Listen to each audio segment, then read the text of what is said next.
There's no way that you build an energy system by saying, pay a carbon price and do what you want. No utility works that way. No power grid works that way. No energy system works that way. Since we are in a period unprecedentedly of forced, top-down, directed transformation, and we need to be for our physical safety, this requires a different kind of politics. And of course, we're almost incapable of it in this country right now. We have been 29 years without one vote in the US Senate for significant action on climate, and last week, Joe Manchin threw out the latest attempt as if nothing had happened in the past 29 years. But the rest of the world is behaving extraordinarily differently. I believe on the fourth point that we are moving to a very different kind of time use. Most of our discussion in the economics profession is about what kind of jobs will come next after the machines can do the current jobs. And I'm hoping that no new jobs will come next, but plenty of time at the coffee shop. That's my own hope.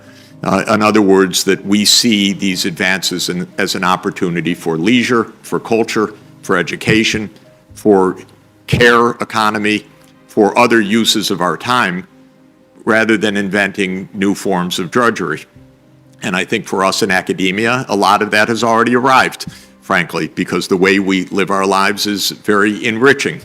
And it isn't drudgery, and I call it leisure. My wife doesn't like it when I characterize it that way. But I think that the nature of work will change tremendously, should.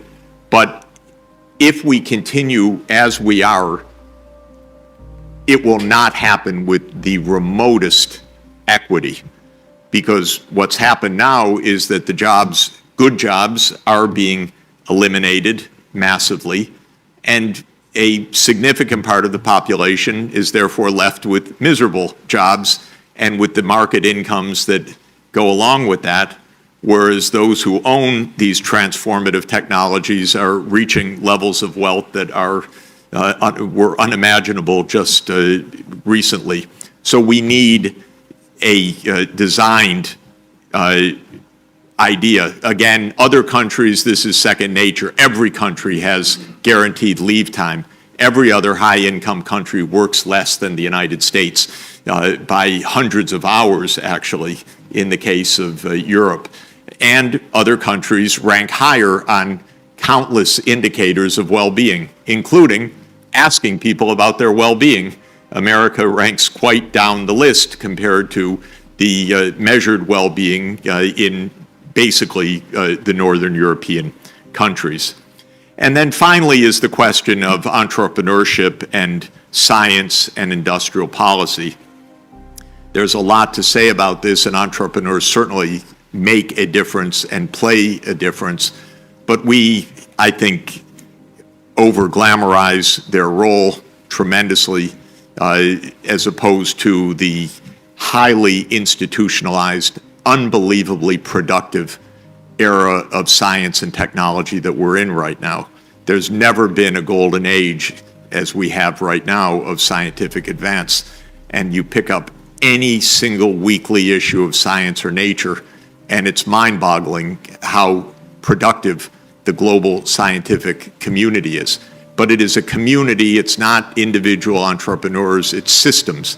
And we need to invest heavily in those systems in order to be able to find the solutions. The vaccines that we have did not come through one person's breakthrough. Indeed, we have dozens of people claiming it was their breakthrough, which proves that it was actually widespread systems, lots of clever people, lots of university research, especially at Penn, but also at other places. And this is the kind of role of science that we need for the challenges that we have.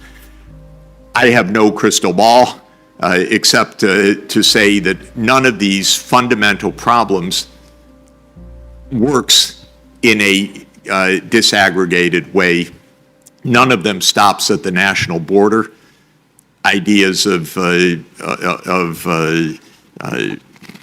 disentangling or delinking from China are just mind-bogglingly wrong as well, perhaps understandable in our national angst or neuroses, but we are in an inevitably interconnected world that needs massive transformations in how we live, in how we interact with nature, in how we share the benefits of vast advances of technology. And all of that requires a collective action rather than the markets alone. Markets will play a role. I'm talking about a relative balance. And those are the reasons why I think we will describe the 21st century economy institutionally in a very different way. My time has expired. Thank you very much. Hi, I'm Michelle Gelfand from Stanford. I'm a cross-cultural psychologist. I'll be talking tomorrow, and I'm just curious, a lot of what you're talking about reflects American values and norms. We're very well known to be vertically individualistic, which means we emphasize independence, but also competition. And we're very loose in terms of our social norms. And I'm just wondering what you think in terms of the requirements of culture change to really support these emerging new institutions. Yes.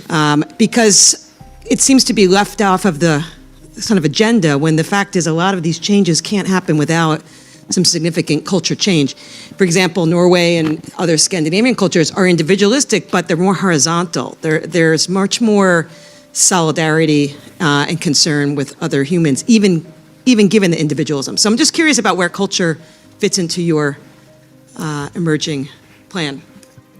I think that what we have is a distinctively Anglo-American economics culture in the profession and in the global institutions that to a very significant extent were created during two imperial periods, the British Empire and the American Empire. And so we set terms that are distinctively Anglo-American in orientation. That is an evangelical Protestant individualism. It has some strong strains of Calvinism, although it's more British form of Calvinism or English form, which is more individualistic than Calvin, certainly. But these became global cultural, not global culture, but they became embedded in global institutions because of the remarkable lopsided influence of the two countries.